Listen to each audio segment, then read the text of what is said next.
Greetings, everyone. Thanks for joining us today for this launch event of Modus 2. Glad to have everybody here. We'll just let people trickle in for a few seconds because we've got quite a bit to cover and we want to do it in 30 minutes or less. My name is Patrick Higaki. I do sales and marketing and a lot of talking here at Modus. Joining me today is Riley Peart from our client services team and one of our co-founders, Ken Bruick. I believe there might be a few other staff members hanging out in the chat as well. At least there were supposed to be. Scott Edwards, wherever you are. But we'll let people trickle in, but we are going to get started here in probably the next 30 seconds or so. Feel free to use the questions and answers or just chat openly to ask any questions as we go through things. This will be pretty quick, rapid fire, and I'm going to just go ahead and hand the keys over to Ken. Okay, great. All right. So the agenda for today is pretty packed. And I'm sorry, I'm going to use some slides. I hate slides, so I'm going to go through them as fast as I can. We'll talk about transitioning accounts out of beta. We're going to cover the basics of how licensing with Modus 2 works moving forward. A little warning about the installer process. We're going to cover what's new in this release. And time permitting, we'll talk about the future of Modus 2 and open up for Q&A. So first things first, thank you for those of you that have been part of the beta that have shared feedback. We really appreciate it. We love what we do, and we couldn't do it without you guys. All right, so three quick slides on account transitioning. So if you have only started using Modus since the Modus 2 beta, you basically have two paths. One, you're subscribing, in which case, hopefully you or your team have been in contact with Patrick. If that's the case, really, there's not going to be any meaningful change for you. The launcher will still work the same. Modus will still work the same. If you're not subscribing, first, why? We'd love to know that. Actually, we really would like to know why. We'd love to hear that. But second, your account will automatically convert to a 21-day trial. At the end of your 21-day trial, just like all other trials, if you choose not to subscribe with us, you won't be able to log in anymore, which means a couple of important things. Your 360s will go away, and since you won't be able to open Modus, you won't be able to do anything with your projects. Now, all of your projects are stored on your machine, so you can keep them, you can back them up or whatever, and then perhaps in the future you might become a subscriber. Great, your projects will still work at that point. We don't do anything to get rid of them, but just be aware that you won't be able to log in anymore. As of this 2.0 release, you do have the ability to download the source images for your 360s. We'll cover that a little bit later, but if you created some 360s that you love, but you don't love them enough to subscribe to Modus, we do have a path for you.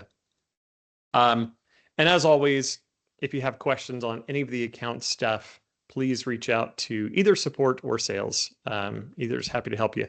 Okay, so if you are an older customer, like if you've been with us since Modus 1 or the Modus VR days, or if you are part of a larger organization where perhaps licenses are being negotiated or purchased in bulk with somebody above you, or maybe you just don't have insight into what's happening, just contact us to be safe.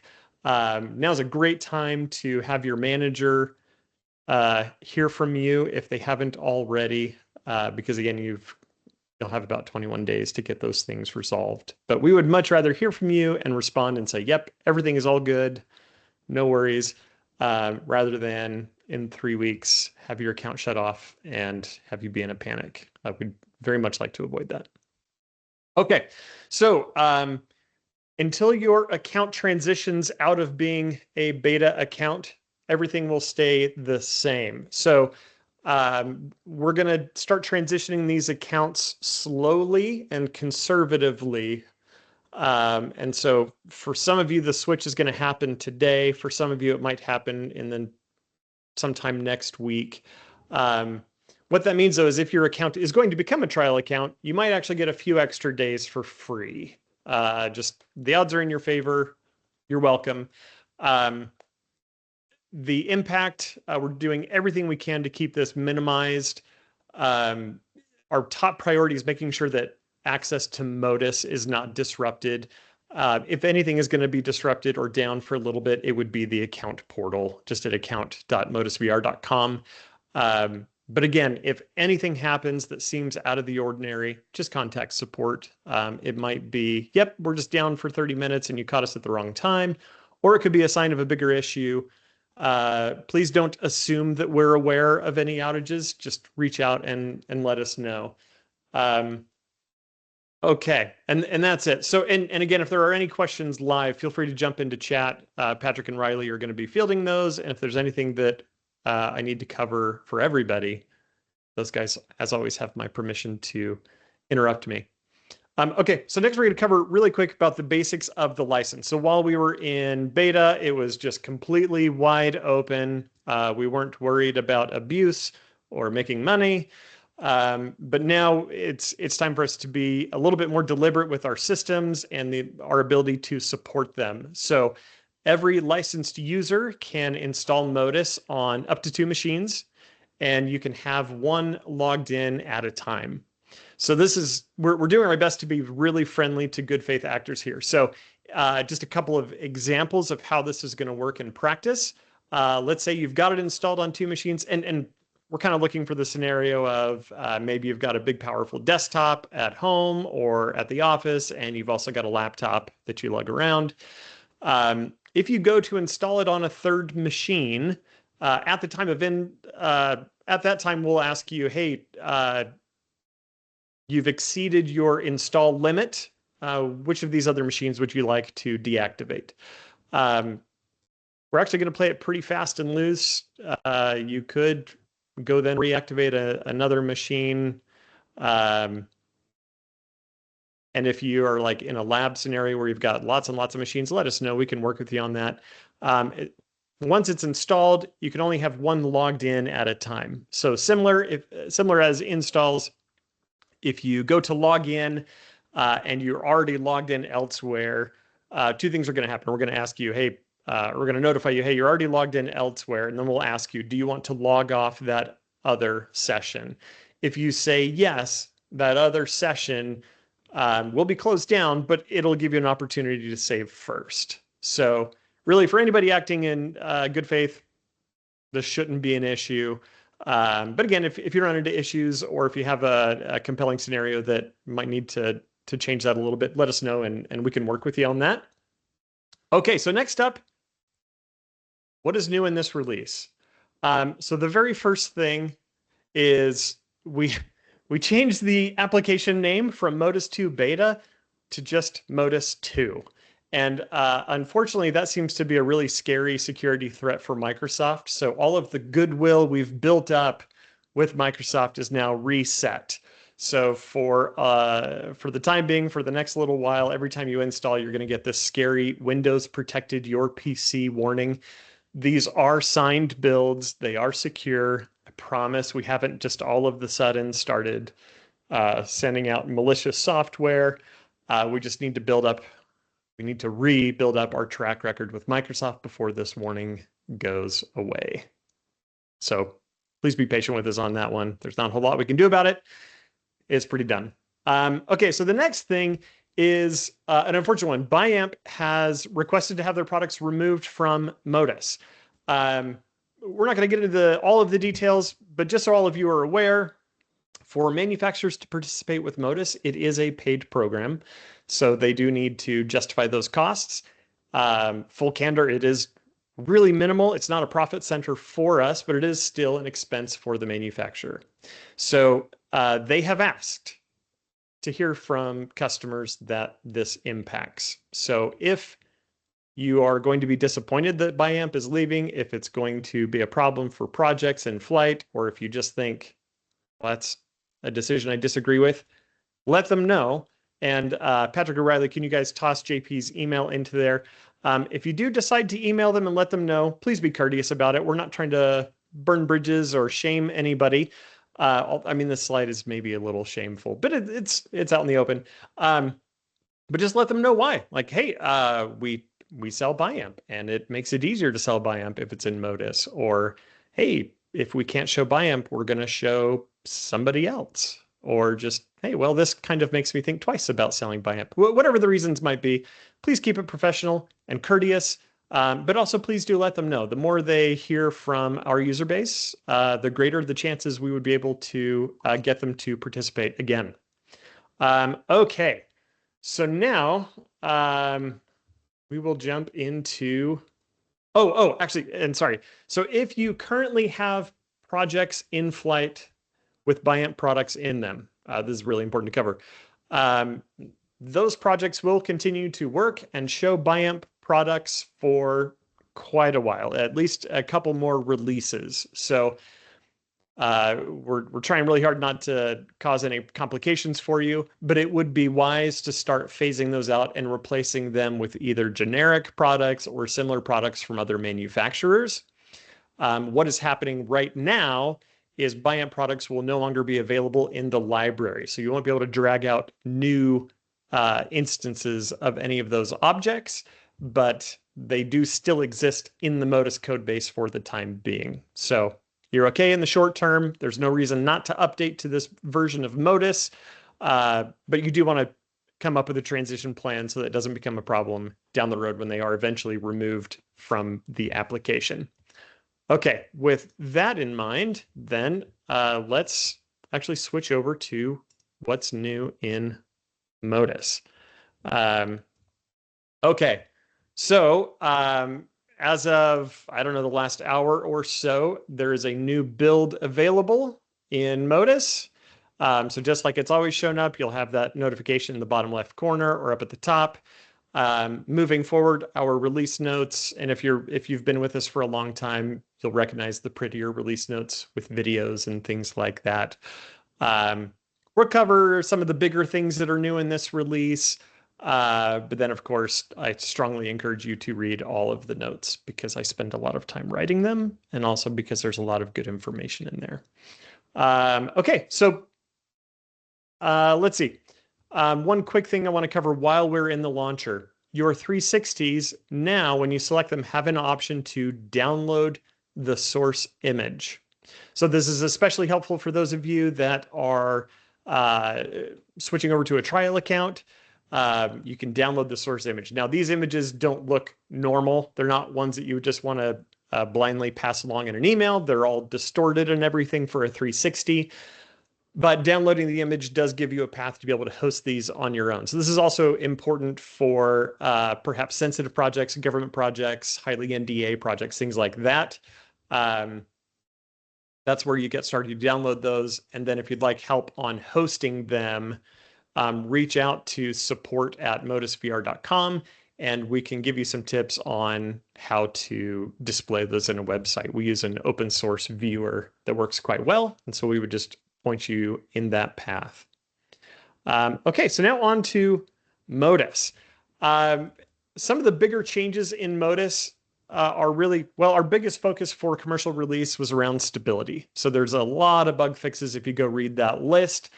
But there are some pretty notable ones as well. So especially starting in the January release, something we disagreed with the graphics cards, and it could cause some pretty random and harsh crashes.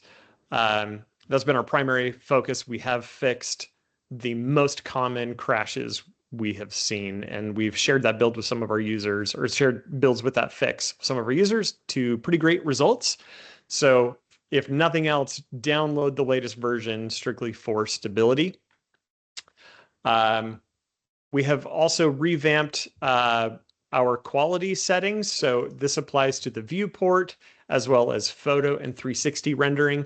But now there are more quality steps and more meaningful quality steps. Actually, wait, no, maybe there's one fewer. Anyway, they are more meaningful. More quality steps for photo and 360. Now there are 3 high qualities that are all somewhat usable depending on your hardware. And then this farthest one to the right, I'm not going to click on it because I'm also streaming and there's a really good chance that's just too much for my computer to handle. But this one is called cinematic. So if I switch over to photo here, that's a safer way to do it. Cinematic really should be just for renders. I'm not aware of any computer on the planet that could run the viewport at 60 FPS 4K in cinematic mode. But renders, yeah, crank it all the way up to cinematic. Um, the three lower ones are all still going to look really good. These top two have better reflections. And just as you get farther and farther to the right, really the biggest difference is lighting quality, particularly in low light scenarios. So if you had seen a lot of boiling or splotchiness or noise, particularly in the darker areas of your project, cranking this up will help. It does also increase rendering time, so just beware of the balance there.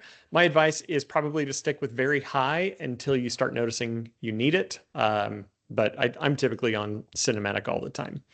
Um, that wasn't a humble brag. That was just what I have it set to. Um, okay. Now, we also did a big refactor on rendering. So both photo and 360 now have the full quality slider in them. 360s render in many cases faster, but also they don't cripple your machine nearly as much as they used to.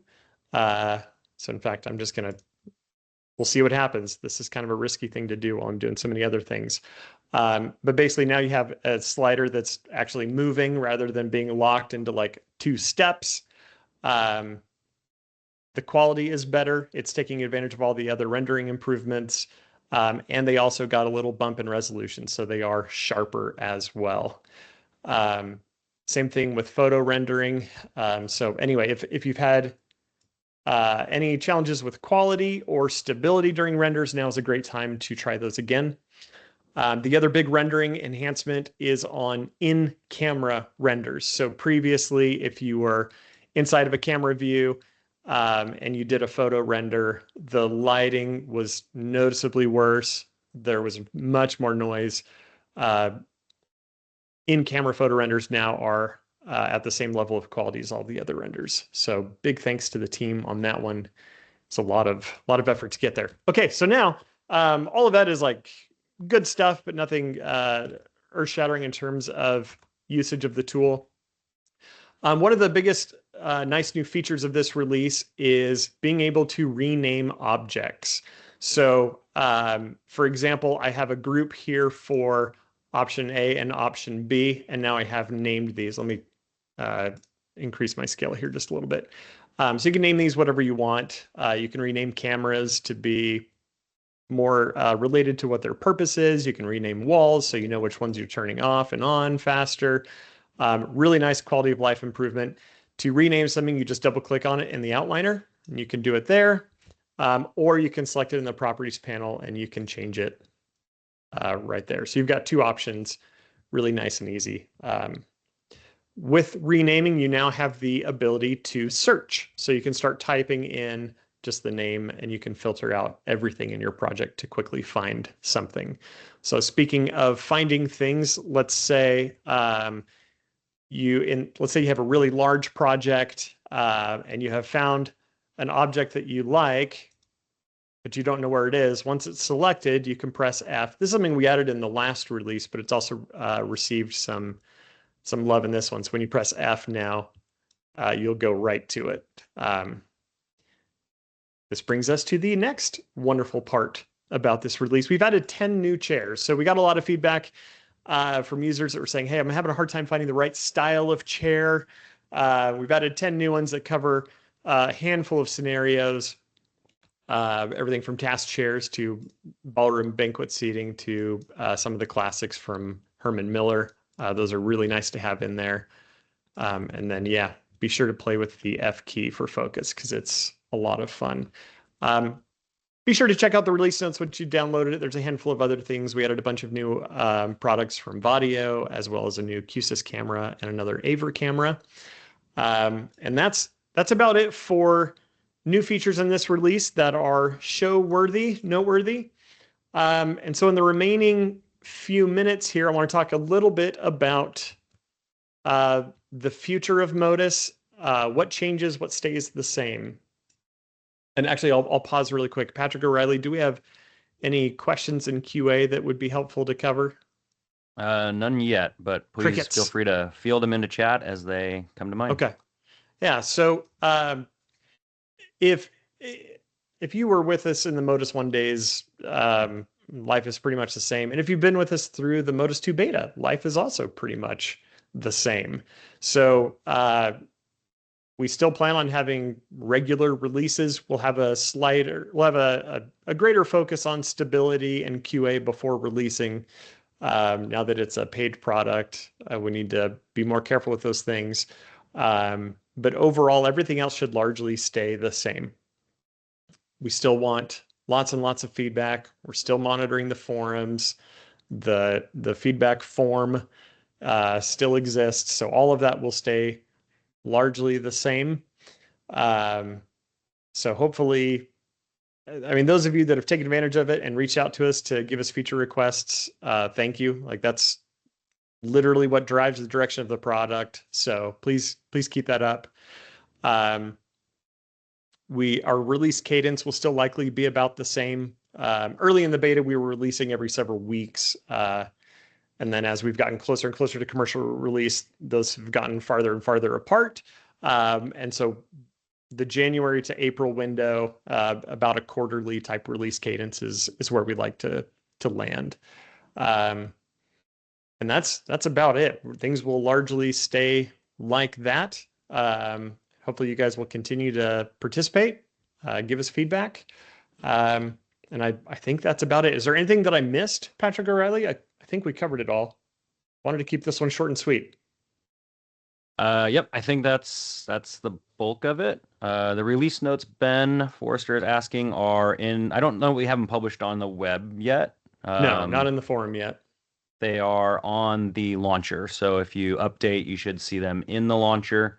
I can just share it here. So they are scroll down just a little bit and oh, I guess maybe do this. Pew, spotlight me. All of the everything will pop up in this latest news feed, including all of the patch notes. So you'll see those there. We will be at Infocom. We are exhibiting, and our booth number, I should have had this handy, but I will pull it up. It's Central Hall. We're right next to Sony. I want to say it's 80, no, 28. Come on. We are in booth C. Oh, it is 8. C8201. C8201. And we'll send out communication about that as we get closer to the show as well. It is like a month and a half away, so right around the corner.